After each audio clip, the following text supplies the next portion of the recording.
Imagine your body as a bustling city.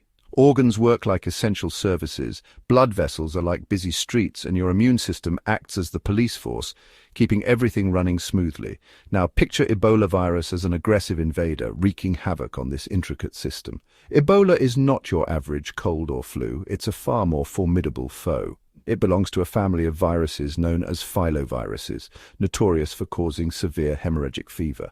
Unlike common viruses that spread through the air, Ebola requires direct contact.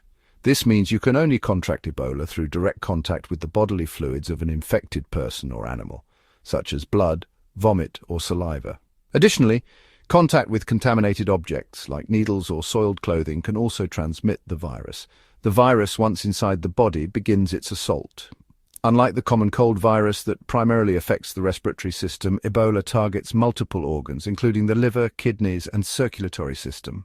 This multi-pronged attack makes it incredibly dangerous and difficult to treat.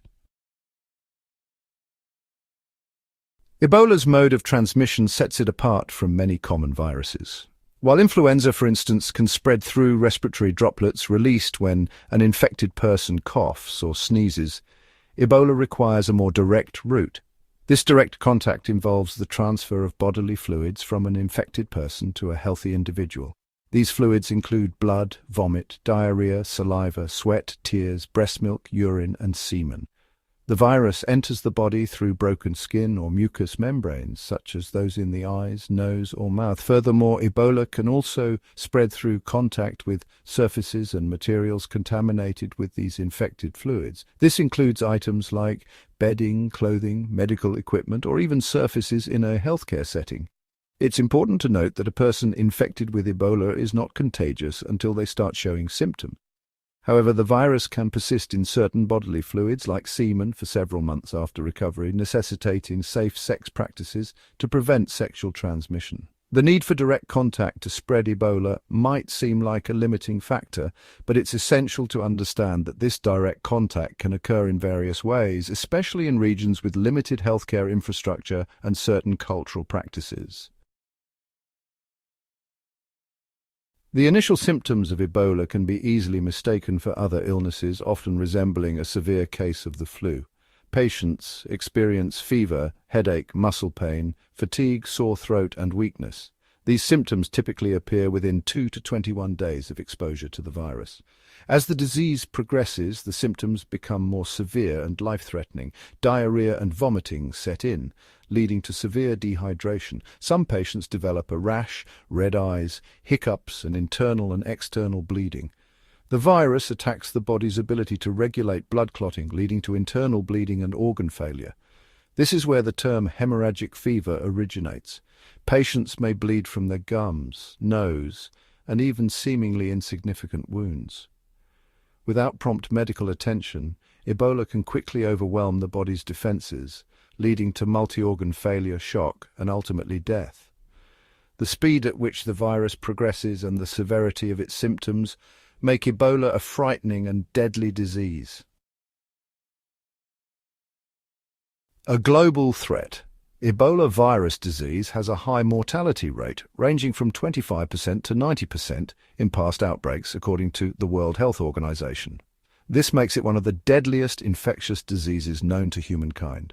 The high mortality rate and gruesome symptoms have instilled global fear and panic. The 2014 to 2016 West Africa Ebola outbreak claimed over 11,000 lives.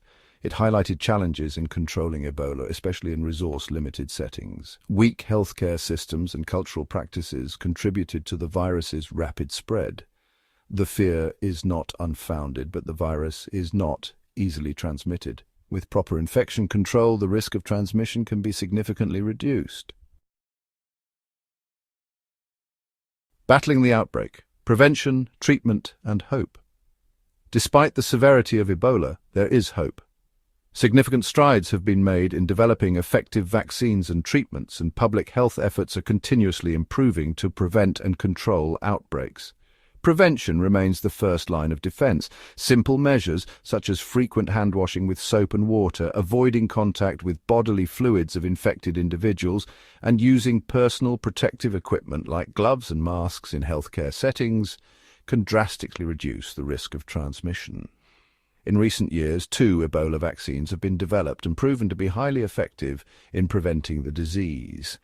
These vaccines have been instrumental in containing outbreaks and are a testament to the power of scientific research and collaboration. While there is no cure for Ebola, supportive care such as providing fluids and electrolytes and managing symptoms like fever and vomiting can significantly improve the chances of survival. Additionally, antiviral drugs are being developed and tested, offering hope for more effective treatment options in the future.